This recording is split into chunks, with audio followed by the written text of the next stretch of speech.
লোকে বলে মানুষ নিজের ভবিষ্যৎ জন্ম থেকেই লিখিয়ে আনে, অর্থাৎ এখানে এই কপালে। ভাগ্য দেবতা আমাদের সমস্ত উত্থান, সমস্ত পতনের হিসেব সবটা লিখে দেন। কিন্তু কপালে কেন, পায়ে নয় কেন? যদি পায়ে লেখা হয় তাহলে আমরা পড়তে পারবো, যদি কপালে লেখা হয় আমরা ছাড়া বাকি সবাই পড়তে পারবে। এবারে আমাদের কপাল এখানে তাই প্রতিফলিত হয় যা আমাদের মস্তিষ্কে আছে, আর মস্তিষ্কে থাকে আমাদের ভাবনা। তাই এই ভাবনার ধনাত্মক হওয়া অত্যন্ত জরুরি। এতে বিকাশের জন্য স্থান রাখুন, এতে সবাইকে একসাথে নিয়ে চলার ভাবনা রাখুন, আর বিশ্বাস করুন আপনার মস্তিষ্কের এই ভাবনা সাফল্য রূপে আপনার কপালে অবশ্যই লিখিত হবে। কারণ আপনার ভাবনাই সত্য হয়ে আপনার জীবনে আসে। রাধা রাধা। মানুষ জন্ম নেয়, আর জন্ম নিলেই তার জীবনযাত্রা শুরু হয়ে যায়। তারপর সে পরিশ্রম করে, লড়াই করে, আর সে তার ফল অবশ্যই পায়। সেই নিজের জীবনযাত্রা নিজেই সাজায়। তার জীবনে ভয় ততক্ষণ প্রবেশ করে না যতক্ষণ না সে জীবনে কিছু অর্জন করে। একবার সে কিছু পেয়ে গেলে তারপরে সেটা হারিয়ে যাওয়ার ভয় মনের মধ্যে জন্ম নেয়। তারপর সে ভাগ্য, জ্যোতিষ, ভবিষ্যৎ এইসব দেখতে ব্যস্ত হয়ে পড়ে।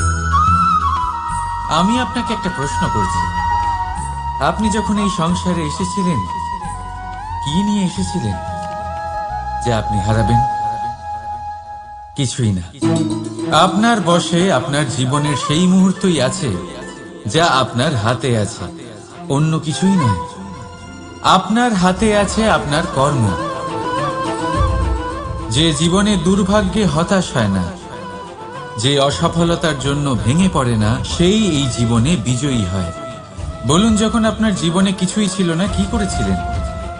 পরিশ্রম করেছিলেন, লড়াই করেছিলেন, আর সেই সব কিছু পেয়েছেন যা পেতে চেয়েছিলেন। তাহলে আজ সব পাওয়ার পর ভয় কিসের? সেই সব জিনিস কি আপনাকে পরিশ্রম করার থেকে আটকায়? না। সেই জন্য নিজের হাতের রেখায় কখনো নিজের পথ খুঁজবেন না। কারণ এই সংসারে যাদের হাতই নেই তারাও নিশ্চিতভাবে তাদের নিজের পথ নিজেই বানিয়ে নেয়। তাহলে আপনার কি নিয়ে চিন্তা? রাধা রাধা।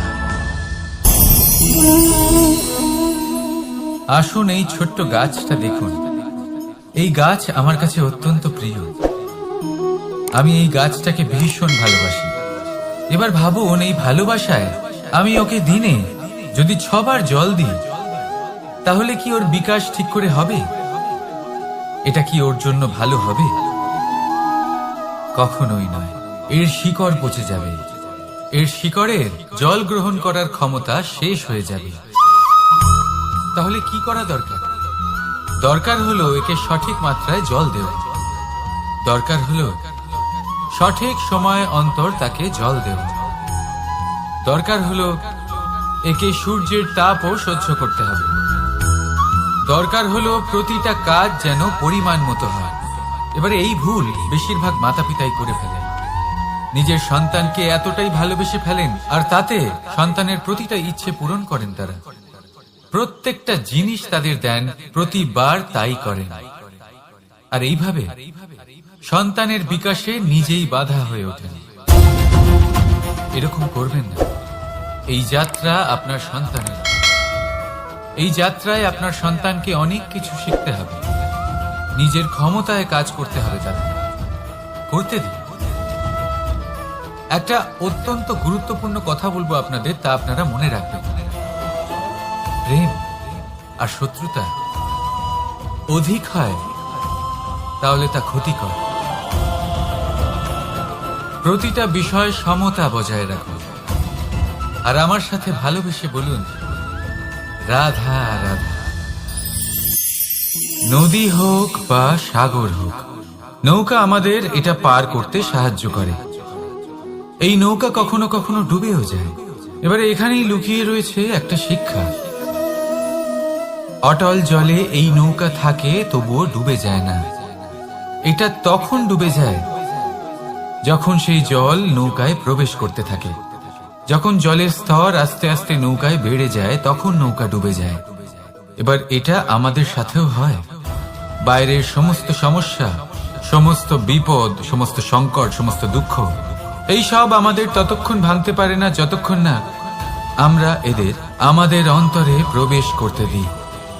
একবার এরা প্রবেশ করে গেলে আমরা ভেঙে গুড়িয়ে যাব, ডুবে যাব। এই মনে আগেই প্রেম আর বিশ্বাস ভরে ফেলুন। জীবনে যত বড় বিপদই আসুক না কেন, আপনাকে কখনো ভাঙতে পারবে না। রাধা রাধা। বৃক্ষের বীজ একটা সর্ষের দানার থেকেও ছোট হয়, কিন্তু যখন এটা বড় হয় তখন একটা বট গাছের মতো বৃহৎ আর মহান হয়ে ওঠে। গঙ্গা নদী, এর প্রারম্ভ হয় একটা ছোট্ট আর সরু স্রোত দিয়ে, তারপর সেটা বড় ধারায় বদলে যায়, তারপর সেটা নদীতে বদলে যায়, আর তারপর মহানদীতে পরিবর্তিত হয়। আপনি কি বুঝতে পারছেন যা আমি আপনাকে বোঝানোর চেষ্টা করে চলেছি? আমি আপনাকে বোঝাতে চাইছি যে প্রারম্ভ করার জন্য মহান হওয়ার কোনো প্রয়োজন নেই, কিন্তু হ্যাঁ, মহান হওয়ার জন্য প্রারম্ভ করা অত্যন্ত প্রয়োজনীয়। তাই শুরু করুন। আপনার ক্ষুদ্র এই প্রারম্ভ আপনার জন্য বৃহৎ হয়ে উঠতে পারে। শুরু করেই দেখুন না, আপনার গন্তব্য আপনার জন্য অপেক্ষা করে আছে। রাধা রাধা। উপহার, উপহার কারোর জন্য বস্তু হতে পারে, তো কারোর জন্য অনুভূতি, কিন্তু এই উপহার সকলের ভালো লাগে। এবার যদি জিজ্ঞেস করা হয় যে উপহার কিরকম হওয়া উচিত, তাহলে কেউ বলবে যে উপহার এমন হওয়া উচিত যার সাথে আমরা সোনা রূপোর তুলনা করতে পারি। কেউ বলবে এমন উপহার হওয়া উচিত যা পেলে কারোর মন খুশি হয়ে ওঠে, সে আনন্দ উপভোগ করে। ব্যক্তি উপহার যা দিচ্ছে তা নির্ভর করছে তার আর্থিক অবস্থার উপরে, কিন্তু উপহার যাই হোক না কেন, তাতে একটা অনুভূতির অভাব কখনোই থাকা উচিত নয়। আর সেই অনুভূতি হল ভালোবাসার অনুভূতি। তাই মনে রাখবেন, ভালোবাসার থেকে বড় উপহার আর কিছুই নেই। আর যদি ভালোবাসার এই উপহার আপনি লাভ করেন, তার থেকে বড় আর কোনো সম্মান নেই। রাধা রাধা। দুঃখ এমন এক অনুভূতি যেটা আমরা চাই বা না চাই, আমাদের জীবনে এটা অবশ্যই আসবে। আমাদের মনকে বিব্রত করে তুলবে, আমাদের মনকে বিচলিত করে তুলবে। কখনো ভেবে দেখেছেন এই দুঃখ আমাদের জীবনে কেন আসে, কিভাবে আসে? যদি আপনি মন দিয়ে চিন্তা করেন, তাহলে আপনি বুঝতে পারবেন যে এই দুঃখের অনুভূতি পরিস্থিতির থেকে বেশি মানসিকতার থেকে বেশি আশেপাশের লোকজনের সাথে জড়িয়ে। কারণ আশেপাশের লোকজনেরাই আপনার জন্য পরিস্থিতি তৈরি করেন, যা ভালোও হতে পারে আবার খারাপ। আপনার আশেপাশের লোকজনেরাই আপনার মানসিকতাকে প্রভাবিত করে, হয় তাকে ভালো করে অথবা খারাপ করে। আমাদের জীবনের অর্ধেক দুঃখ এই কারণে যে আমরা তাদের উপরে আশা রাখি যাদের উপরে কোনো আশা রাখা উচিত নয়, আর অর্ধেক দুঃখ এই কারণে যে আমরা তাদের উপরে সন্দেহ করি যাদের উপর সেটা করা উচিত নয়। তাৎপর্য এটাই যে মানুষকে চেনার চেষ্টা করতে থাকুন। যেদিন আপনি এটা বুঝে যাবেন যে কে সুজন আর কে দুর্জন, সেই দিন এই দুঃখ আপনার জীবন থেকে দূরে কোথাও চলে যাবে। রাধা রাধা। জীবনে আমরা সবাই, এই সংসারে প্রত্যেকেই শুধুমাত্র ওপরে উঠতে চায়। এমন কেউ নেই যে নিচে পড়তে চায়। কিন্তু আপনাকে যদি সত্যের সাথে পরিচয় করাই, তাহলে নিচে পড়া অত্যন্ত আবশ্যক। যখন আপনি নিচে পড়েন তখন সর্বপ্রথম আপনার মনে পড়ে উপরে যখন ছিলেন সেই স্থান, সেই সময় এবং তার গুরুত্ব কি ছিল। তার থেকেও বড় শিক্ষা, আপনার যখন পতন ঘটে তখন আপনি বুঝতে পারেন আপনার আপন কে আর আপনার পর কে, কে আপনার শুভাকাঙ্ক্ষী। এটা আপনাকে জীবনের খুব বড় এক শিক্ষা দিয়ে যায়। রাধা রাধা। এই সংসারকে আপনি কেমন করে জানবেন, কেমন করে বুঝবেন? এবার আপনার উত্তর বড়ই সহজ হবে, সংসারকে নিজে চোখে দেখে। এটা অবশ্যই উচিত। এবারে দেখুন না, আমরা নিজে চোখে এই সংসারকে দেখি, একে চিনি, তারপরে আমরা বুঝতে পারি। কিন্তু আমরা এটা খেয়াল করতে পারি না যে সমস্ত সংসারকে দেখছে যে চোখ, তা কতটা ছোট হয়, তাই না? একা একজোড়া চোখ আমাদের সমস্ত সংসারকে দেখায়। তাহলে ভেবে দেখুন আপনার কাছে আর কি কি আছে। দুটি চোখ আছে, দুটি কান আছে, বলার ক্ষমতা আছে যা দিয়ে আপনি শব্দ নির্মাণ করতে পারেন, শব্দ যা দিয়ে আপনি ব্রহ্ম বানাতে পারেন। দুই হাত আছে, যদি সে চায় তাহলে পাতাল খুঁড়ে সে জল নিয়ে আসতে পারে। দুটি পা আছে, যদি সে চায় তাহলে সংসারে যত বড়ই পর্বত হোক না কেন তাকে পার করতে পারে। একটা হৃদয় আছে যে প্রেমের বন্ধনে সবাইকে বেঁধে রাখে। একটা মন আছে যে প্রকাশের থেকেও বেশি তীব্র গতিতে চলে।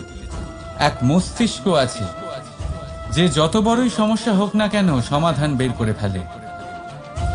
এবারে ভেবে দেখুন আপনার কাছে কি কি নেই। বোঝার চেষ্টা করুন আপনি কতটা ধনবান। এই সংসারে সেই ব্যক্তি সুখী নন যার কাছে ধন আছে, সুখী সেই যে ধনের সদ্ব্যবহার করে। ঠিক তেমনই আপনার ধন হলো আপনার এই শরীরের ক্ষমতা। এই শরীরের ক্ষমতাগুলিকে ব্যবহার করে ধনাত্মক দৃষ্টিভঙ্গিতে সবকিছু দেখুন। এই সংসারকে বুঝুন, নিজেকে বুঝুন। এই সুখ চাইলেও আপনার থেকে দূরে থাকতে পারবে না। রাধা রাধা। এই পেরেককে দেখতে পাচ্ছেন আপনি? এর আকার কতটা সুন্দর, আর এই আকারের কারণেই খুব সহজেই একে দেওয়ালে রোপণ করা যায়। কিন্তু যখন আপনি এই পেরেককে দেওয়াল থেকে বাইরে আনেন, আপনি দেখবেন ওখানে একটা চিহ্ন রয়ে যায়। ঠিক এমনই হলো আমাদের মুখ থেকে বের করা কড়া শব্দ। যখনই আমাদের মুখ থেকে এই কটাক্ষ বেরোয়, তখন তা কোনো ব্যক্তির মনকে আঘাত করে। আর তারপরে আপনি যতই তার কাছে ক্ষমা চান না কেন, কিন্তু তাও তার সেই ঘা পূরণ হয় না। আপনার বলা সেই কথা, সেই কঠোর চিহ্ন ওই ব্যক্তির মনের দেওয়ালে খোদাই হয়ে থাকে। সেই জন্য আমি সব সময় বলি, এই শব্দের শক্তিকে আপনারা বুঝুন, এর মাহাত্ম্যকে বুঝুন। এই শব্দ ব্রহ্ম। কারণ যেভাবে আপনাকে এই শব্দ বিজয়ী করে তোলে, সেইভাবেই এই শব্দ আপনার ব্যাকুলতার কারণে, আপনার বাচন ভঙ্গির কারণে, আপনার অতি উৎসাহের কারণে আপনাকে বিপরীত প্রহারও করতে পারে, যতই আপনার মন সুন্দর ও মধুর হোক না কেন। রাধা রাধা। সম্পর্ক, এই সম্পর্ক বন্ধুত্বের হোক বা ভালোবাসার, এর আধার হলো হৃদয়। এবার এই হৃদয়ের কথা বাইরে বের করার জন্য আমাদের দরকার পড়ে শব্দের। এবার আমরা এই ভুল অনেকবার করে ফেলি। এই শব্দ মিষ্টি হোক বা হোক কর্কশ, সেই ভিত্তিতেই আমরা সম্পর্ক পরিমাপ করি। এটাকেই সম্পর্ক ভেবে নিই আমরা, আর এটাই আমাদের সব থেকে বড় ভুল। তাই মনে রাখবেন, এই সম্পর্ক শুধুমাত্র হৃদয় দিয়ে গড়ে তোলা যায়। যেটা শব্দ দিয়ে গড়া যায় সেটা সম্পর্ক নয়। আর তাতে আক্রোশ শুধুমাত্র শব্দের মধ্যে থাকা উচিত, হৃদয় নয়। তাই শব্দ দিয়ে নয়, হৃদয় দিয়ে অন্তর থেকে ভালোবাসুন আর তাকে গড়ে তুলুন। আর আমার সাথে বলুন, রাধা রাধা।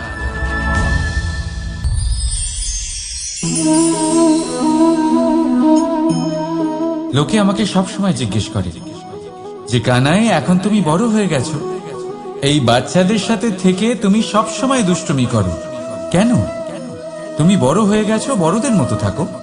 বেশিরভাগ লোকে এটা বুঝতে পারে না, ভাবে উনি তো ভগবান, ভগবানের মতো গম্ভীর নয় কেন?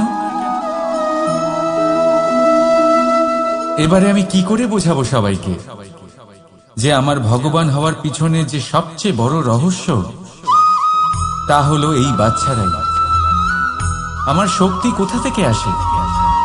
সমস্ত সমস্যার সমাধান করার শক্তি এই বাচ্চাদের থেকেই তো আসে। জীবনে বাঁচার শক্তি, সংসারকে প্রেম শেখাবার শক্তি এই বাচ্চাদের থেকেই আসে। কারণ বাচ্চাদের থেকে বড় কোনো ভগবান হয় না। এবারে দেখুন না, পুরাণ আর বেদের কোনো জ্ঞান নেই ওদের, কিন্তু খুব ভালোভাবেই জানে যে একজন উদাস ব্যক্তির মন কি করে ভোলানো যায়, কি করে তাকে আনন্দ দেওয়া যায়। আর এই এক বিশাল ব্যাপার। কোনো ন্যায়, কোনো নীতির জ্ঞান নেই ওদের, কোনো ভেদাভেদ করতে জানে না। কিন্তু এটা অবশ্যই জানে একজন একা অজানা ব্যক্তিকে নিজের দলের সদস্য কি করে বানাতে হয়, কি করে তাকে আপন করতে হয়। আর এই এক বড় ব্যাপার। এই বাচ্চাদের থেকে অনেক কিছু শেখার আছে। তাই আপনারাও নিজেদের জীবনে গম্ভীর হওয়ার চেষ্টা কখনোই করবেন না। আর যদি করেন তাহলে এই সংসার খুবই নিরস লাগবে আপনার। আপনিও বাচ্চাদের মতো নিষ্পাপ থাকুন আর নিজেকে আনন্দে রাখুন। লাভ আর ক্ষতির ঊর্ধ্বে গিয়ে সম্পর্ককে দেখুন। জ্ঞান অর্জন করার পরিবর্তে ভালোবেসে সম্পর্ক পালন করুন। আপনি নিজেই বুঝে যাবেন যে এই সংসার কতটা সুন্দর। রাধা রাধা। কিছুদিন আগে আমরা কথা বলেছিলাম যে আমাদেরকে নিজেদের বিবেকের সাহায্যে সুজন আর দুর্জনকে চিনতে শিখতে হবে। কিন্তু কিভাবে চিনব? কি গুণ থাকে তাদের? সুজন কি সে যে আস্তিক হয়, যে ঈশ্বরকে বিশ্বাস করেন, যে তাকে ভয় পান?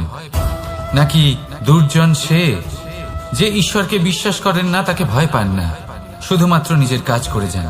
আপনাকে বলে দিই, এই সুজন না তো আস্তিক হয় আর না তো নাস্তিক, তারা বাস্তবিক হয়। তাহলে আসুন আর বাস্তবিকতাকে চিনুন আর জীবনে শুধুমাত্র আনন্দ লাভ করুন। আর আমার সাথে ভালোবেসে বলুন রাধা রাধা। উৎসব, পুজো, পার্বণ আমাদের জীবনে উল্লাস ভরে দেয়। এবার দীপাবলির উৎসব এসেছে। আপনি কখনো ভেবেছেন যে এইসব উৎসব যেমন গুরু পূর্ণিমা, দোল, রাখি বন্ধন এইসব পূর্ণিমার দিনে অনুষ্ঠিত হয়, যখন চাঁদ আকাশে পুরোপুরি ভাবে দেখা যায়। কিন্তু দীপাবলির এই শুভ উৎসব অনুষ্ঠিত হয় অমাবস্যার দিবসে। অমাবস্যা যাকে আমরা অশুভ বলে মনে করি। কখনো ভেবে দেখেছেন কেন শ্রীরাম অমাবস্যার এই দিন বেঁচেছিলেন অযোধ্যায় ফেরার জন্য? একদিন পরে বা একদিন আগেও তো আসতে পারতেন উনি, কারণ উনি এই সংসারকে একটা বার্তা পৌঁছে দিতে চেয়েছিলেন যে মুহূর্ত নয়, কর্মই আসল। যদি আপনার কর্ম বড় হয়, শুভ হয়, তাহলে অমাবস্যার এই রাতকেও প্রদীপের সাহায্যে আলোকিত করা যেতে পারে। তাই সময় বিচার করা না করা আপনার সিদ্ধান্ত মাত্র, কিন্তু নিজের কর্মের বিচার করা আমার উপদেশ। রাধা রাধা।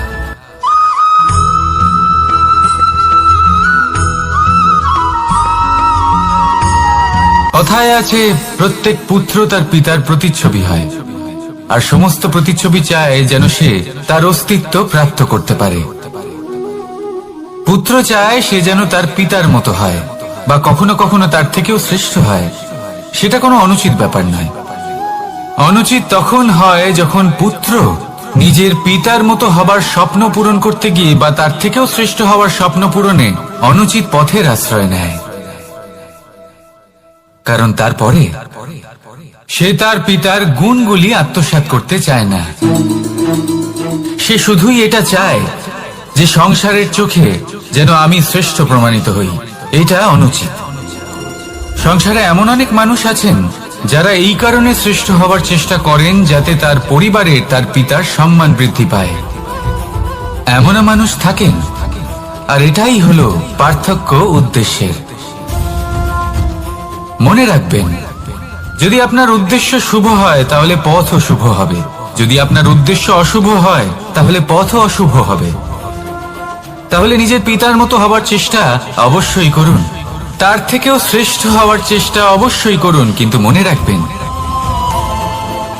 আপনার সংকল্প আর আপনার উদ্দেশ্য এই দুই শুভ হওয়া উচিত। তাহলে আসুন আর আমার সাথে ভালোবেসে বলুন, রাধা রাধা।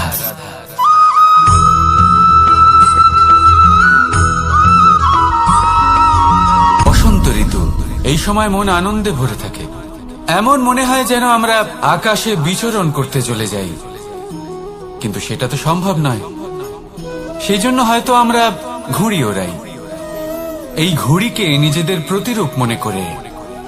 এবার অনেক মানুষ আছেন যারা ঘুড়ি ওড়ান, কিন্তু এই কর্মের সারমর্ম কি সেটা কজন বুঝতে পারেন?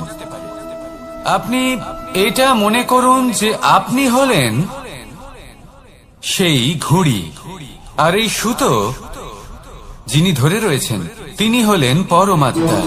আর এই সুতো যেখান থেকে শুরু হয় সেই লাটাই হলো আমাদের কর্মচক্র। এবার আপনি নিজেই অনুমান করুন যে এই উড়ান কার ওপর নির্ভরশীল, পরমাত্মার ওপর আর আপনার কর্মের ওপর। যদি পরমাত্মা আপনার হাত ধরে থাকেন, আপনার সাথে থাকেন, যদি আপনি শুভ কর্ম করতে থাকেন, আপনি এই আকাশে উড়তে থাকবেন। কিন্তু কোথাও কোথাও যদি পরমাত্মার সাথে এই বন্ধন ছিন্ন হয়, আপনার কর্মচক্র খারাপ হয়ে যায় বা থেমে যায়, তাহলে আপনার এই ঘুড়ি কেটে যাবে আর দূরে কোনো গাছের ডালে গিয়ে আটকে যাবে। তাই শুধুমাত্র ঘুড়ি ওড়াবেন না, তার থেকে শিখুন, পরমাত্মার সাহচর্যে থাকুন, সবসময় শুভ কর্ম করতে থাকুন আর সবসময় এই আকাশে উড়তে থাকুন। আসুন আর আমার সাথে ভালোবেসে বলুন, রাধা।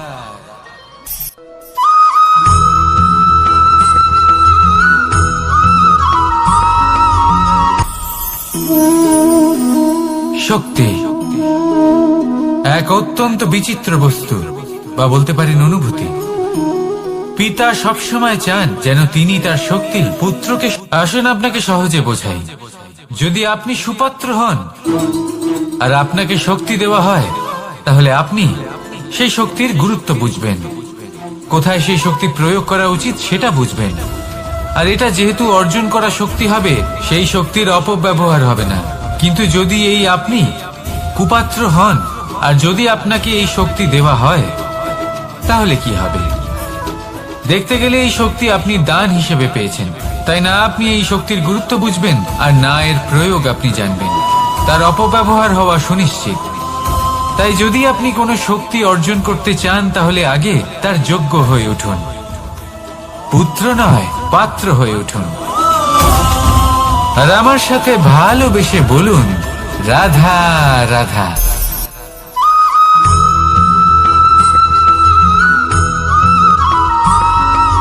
প্রত্যেক মানুষ নিজের জীবনে হীরক তথা হিরে এবং দর্পণ এই দুই দেখেছেন। এই দুই হলো সাদা এবং এরা দুজনেই আলোর প্রতিফলন ঘটায় এবং এরা দুজনেই উজ্জ্বল হয়ে ওঠে। আপনি হয়তো মনে মনে ভাবছেন যে এটা কি ধরনের তুলনা করছি। একটা হিরে তো রত্ন, তার মূল্য দর্পণের থেকে অনেক গুণ বেশি, কিন্তু হিরে থাকাতে দর্পণের মূল্য কিন্তু কোনো অংশে কমে যায় না, তাই না? মানুষ যখন হিরে নিজের হাতে নেয় তখন সবার আগে কি খোঁজে? দর্পণ, যাতে তার মধ্যে দিয়ে দেখে সে বুঝতে পারে যে সেই হিরে আদৌ তার শোভাবর্ধন করছে কিনা, তাকে ভালো দেখাচ্ছে কিনা, প্রসাধনের জন্য সেটা ব্যবহার করা ঠিক হবে কিনা। অর্থাৎ হীরের উপস্থিতিতে দর্পণের গুরুত্ব কম হলো না, দর্পণের কারণে হীরের মূল্য বোঝা গেল। আমাদের জীবনেও ঠিক এরকমই ঘটে। আপনারা যদি এই সংসারে নিজের আশেপাশে দেখেন, এমন অনেক মানুষ দেখতে পাবেন যারা নিজেদের ক্ষেত্রে মহান স্থানে পৌঁছেছেন, নিপুণ, তাহলে নিজেকে ছোট মনে করবেন না। আসুন আর আমার সাথে ভালোবেসে বলুন, রাধা রাধা।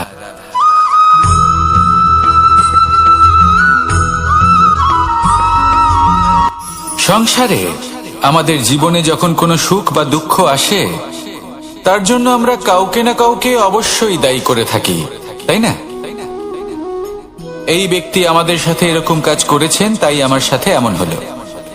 ওই ব্যক্তি যদি এমনটা না করতেন, তাহলে আজ আমি ওই স্থানে পৌঁছতে পারতাম। সবই আপনার দৃষ্টিভঙ্গির উপর নির্ভরশীল, আর যদি আপনার দৃষ্টিভঙ্গি এমন হয়, তাহলে তা অনুচিত। সত্যি কথা বলতে, এই সংসারে ভিন্ন ভিন্ন ধরনের মানুষ আছে। এটা আপনার উপর নির্ভর করছে কিভাবে তাদের স্বাগত জানাবেন। একবার ভাবুন, আমি আমার দুটো হাত সামনে নিয়ে এলাম, দুটো মুঠো খুলে দিলাম। দুই প্রকারের মানুষ আসবেন, কিছু না কিছু দিয়ে যাবেন। এই মুঠো যদি আমি বন্ধ করে দিই, তাহলে না কেউ আমাকে কিছু দিতে পারবে, না আমার কিছু যাবে আসবে। নিশ্চয়ই বুঝতে পারছেন এই দুই ধরনের ব্যক্তি কারা এবং তারা কি দিয়ে যান। আমি যদি নিজের মুঠো খুলে দিই, তাহলে কিছু ভালো মানুষ আসবেন, আমাকে আনন্দ, সন্তুষ্টি, জ্ঞান প্রদান করে যাবেন, ভালো অভিজ্ঞতা দিয়ে যাবেন। কোনো খারাপ ব্যক্তি যদি আসেন, তাহলে তিনিও খারাপ অভিজ্ঞতা দেবেন, যার থেকে আমি শিক্ষা লাভ করব। এই সব কিছু আমি লাভ করতে পারি। মুঠো যদি বন্ধ করে রাখি, তাহলে আমি কিছুই পাবো না। দেখুন, এই সংসারে প্রত্যেকের জীবনে এরকম। প্রত্যেকের জীবনে সবকিছুই আছে, ভালো খারাপ দুই মানুষই আছে। ভালো অভিজ্ঞতা আছে, খারাপ অভিজ্ঞতা আছে। নির্ভর করছে আপনার উপর যে আপনি কি করবেন। এনাদের স্বাগত কিভাবে জানাবেন, কার থেকে কি বুঝবেন, কি শিখতে পারবেন, আর কোন দৃষ্টিভঙ্গি নিয়ে অগ্রসর হবেন। এটাই নির্ধারণ করবে যে আপনার জীবন কেমন হবে। আসুন আমার সাথে ভালোবেসে বলুন, রাধা রাধা।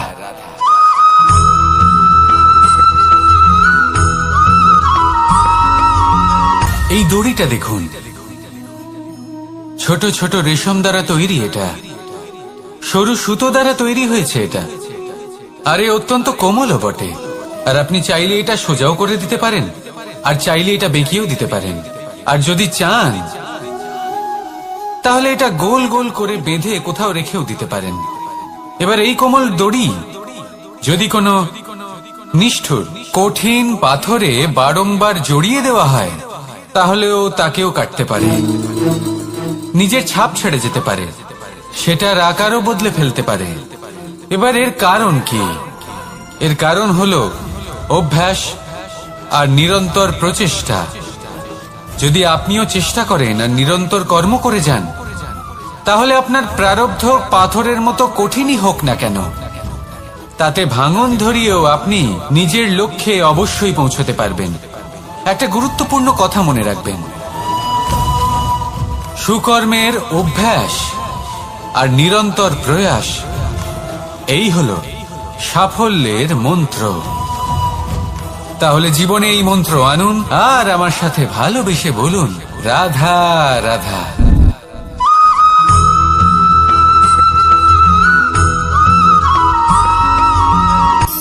শক্তি শক্তি অর্জন করা এতটা কঠিন নয় যতটা শক্তি লাভ করার পরে সেই শক্তি সামলানো কঠিন হয়। কারণ যেই মানুষ শক্তি লাভ করে, তার মনে গর্ববোধ জন্মায়, জন্মায় অহংকার, জন্মায় জেদ। তাই শক্তি প্রাপ্ত করার সাথে বিনম্র থাকাও অত্যন্ত আবশ্যক। আর এটা আমাদের শেখা উচিত বৃক্ষের থেকে। বৃক্ষ যা আমাদের ফল দেয়, বৃক্ষ যা যত ফল দেয় ততটাই ঝুঁকে যায়। আমরা পাথর মারি ওই বৃক্ষের থেকে ফল প্রাপ্ত করার জন্য। সেই পাথরের মার সহ্য করেও বৃক্ষ আমাদের ফল দেয়। কোনো গর্ববোধ নেই, কোনো অহংকার বোধ নেই, আর সেই জন্য এই বৃক্ষের পুজো করা হয়। এটাই হলো মাহাত্ম্য শক্তির সাথে বিনম্রতা। যদি এই শক্তি সৃজন করে থাকে, সাহায্য করে থাকে, সম্বল হয়ে থাকে, তবেই সেই শক্তি উপযুক্ত। আর নয়তো সেই শক্তি একদিন আপনাকে আসক্ত অবশ্যই করবে। তাহলে শক্তি অবশ্যই অর্জন করুন, কিন্তু তার সাথে সেই শক্তি সামলানোর মতো বিবেকও আপনাকে অবশ্যই জাগ্রত করতে হবে। তাহলে আসুন আমার সাথে ভালোবেসে বলুন, রাধা রাধা।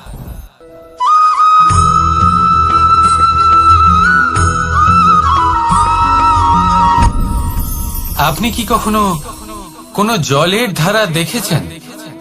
তার সামনে যতই মাটি থাকুক না কেন, যতই কাদা থাকুক না কেন, যখন এই জলের ধারা বইতে আরম্ভ করে দেয়, তাহলে নিজের মনের, নিজের ভাবনার, নিজের জীবনের যত অনাবশ্যক তত্ত্ব আছে, অনুপযোগী অংশ রয়েছে, অর্থাৎ অপরিষ্কার অংশ রয়েছে, তা নিজে থেকেই নির্মল হয়ে উঠবে।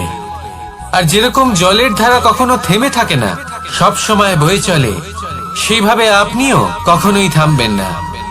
সবসময় বয়ে চলুন, এগোতে থাকুন। পথে যদি অনেক বিপদ আসে, সমস্যা আসে, থামবেন না, তার উপর নিরন্তর প্রহার করুন, নিরন্তর প্রয়াস করুন আর অগ্রসর হন। আপনি ভেবে দেখুন, এই জলের ধারা কখনো থেমে থাকে না, সবসময় বয়ে চলে, বিপদের সম্মুখীন হয়ে তাকে সাথে বয়ে নিয়ে চলে। সেই জন্য জলের ধারা, প্রবাহমান এই ধারা, এর থেকে কখনো দুর্গন্ধ আসে না, এতে কখনো ময়লা জমতে পারে না, বরং পালিত হয় সুন্দর প্রাণবন্ত জীবজন্তু, যেমন সুন্দর ছোট মাছ। তাই আপনিও এটাই করুন, কখনো থামবেন না, শুধু চলতে থাকুন, জলের ধারার মতো বইতে থাকুন। আপনি আপনার লক্ষ্য অবশ্যই খুঁজে পাবেন, আর তার সাথে নিজের অন্তরের যে মালিন্য রয়েছে তা আপনি নিজেই নিজের থেকে দূরে করে দেবেন। তাহলে আসুন আর আমার সাথে ভালোবেসে বলুন, রাধা রাধা।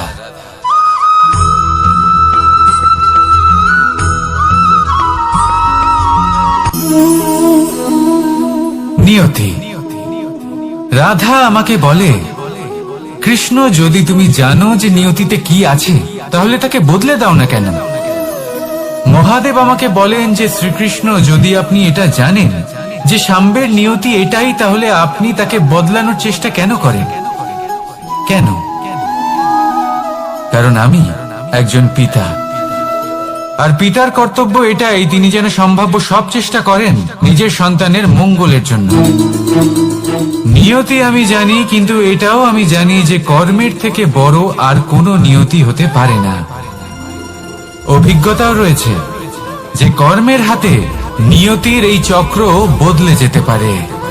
তাই জীবনে যদি আপনার কখনো এমন মনে হয় যে এটা তো অসম্ভব, তখনও চেষ্টা করা কখনোই ছাড়বেন না। কে বলতে পারে আপনারই কর্মের কোনো এক বীজ হয়তো নিয়তির চাকায় আটকে গেল, আর নিয়তিকে নিজের পথ পাল্টাতে হলো, ঠিক কিনা? সেই জন্য নিয়তিকে ভাগ্য মেনে নিয়ে চুপ করে বসে থাকবেন না। নিজের নিয়তি স্বয়ং নিজের কর্মের দ্বারা নির্ধারিত করুন, কারণ আপনার এই কর্মের ওপরেই আপনার অধিকার রয়েছে, আর এই অধিকারকে নিয়তি অনেক সময় সম্মানও করে। তাহলে আসুন আর আমার সাথে ভালোবেসে বলুন, রাধা রাধা।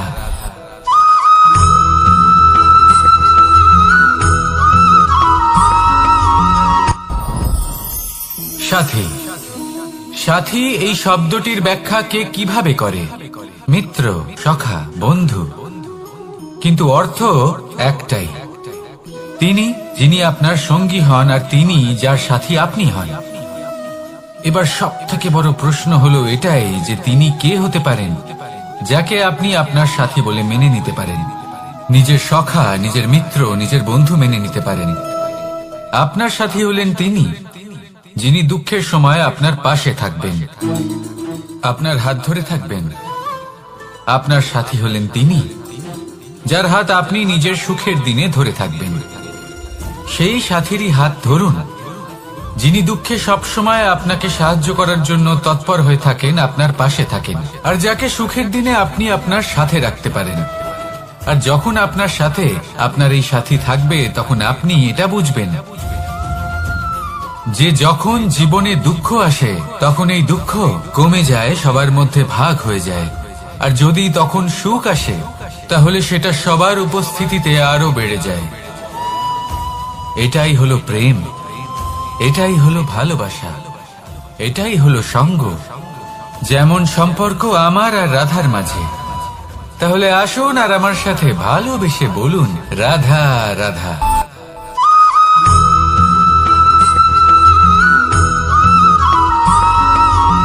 পঞ্চতত্ত্বের মধ্যে দ্বিতীয় তত্ত্ব হল ধরণী, ভূমি, যাকে আমরা ধরণী মাতা বলি।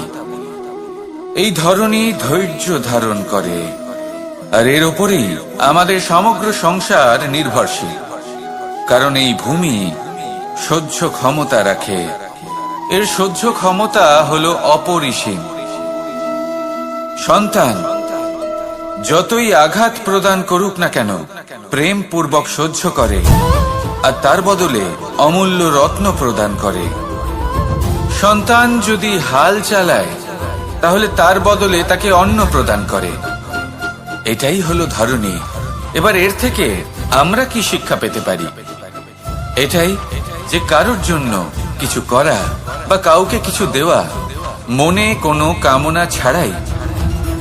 আর এই কথাটা বুঝে যান, যদি কারোর জন্য কামনা না রেখে বা কোনো পাওয়ার আশা না রেখে কারোর জন্য কিছু করেন বা কারোকে কিছু দেন, যদি এটা আপনি শিখতে পারেন, তবে আপনি ভালোবাসতে শিখে গেছেন। আর সেই জন্যই এই ধরিত্রীকে মাতা বলা হয়। কারণ মাতা শুধু উনি নন যিনি গর্ভে সন্তানকে ধারণ করেন, মাতা তো উনিও যিনি জীবন বাঁচতে শেখান, যিনি জীবন বাঁচার উদাহরণ প্রদান করেন। তাহলে ধরণীর থেকে এই নিঃস্বার্থ ভাব শিখুন, নিঃস্বার্থ ভালোবাসা শিখুন, আর এই ভালোবাসার সাথেই বলুন, রাধা রাধা।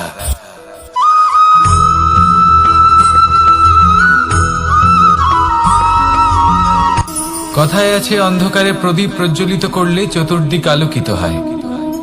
কিন্তু যদি এই প্রদীপ আমি সূর্যের আলোর সম্মুখে সকালবেলায় প্রজ্বলিত করে রেখে দিই, তাহলে কি হবে? আপনি বলবেন যে এটা করে তো কোনো লাভই হলো না। সূর্যের প্রকাশের সামনে এই প্রদীপ আসলে কিছুই নয়। এবার এই চিন্তা ভাবনা প্রত্যেক দিন করতে হবে, আর একটা অমূল্য শিক্ষা পেতে হবে। মনে করুন যে আপনি মহাপুরুষের সামনে বসে আছেন, কোন মহাজ্ঞানীর সামনে। তাহলে সেই ব্যক্তির সামনে নিজের জ্ঞানের প্রদীপ প্রজ্বলিত করবেন না, নীরব থাকুন, আর সেই ব্যক্তির সূর্যের প্রকাশের মতো জ্ঞান প্রাপ্ত করুন। যতটা পারবেন জ্ঞান লাভ করুন। যদি এমন কোন সময়, এমন কোন স্থানে আপনি আছেন যেখানে চতুর্দিক অন্ধকার, কারোর কাছেই জ্ঞান নেই, সেখানে নিজের জ্ঞানের প্রদীপ প্রজ্বলিত করুন। এমন করলে দুদিক থেকেই আপনার লাভ হবে। আপনার জ্ঞান প্রাপ্তিও হবে, আর জ্ঞানের সঠিক প্রয়োগও করতে পারবেন। আর এই মন প্রসন্ন হয়ে বলবে, রাধা রাধা।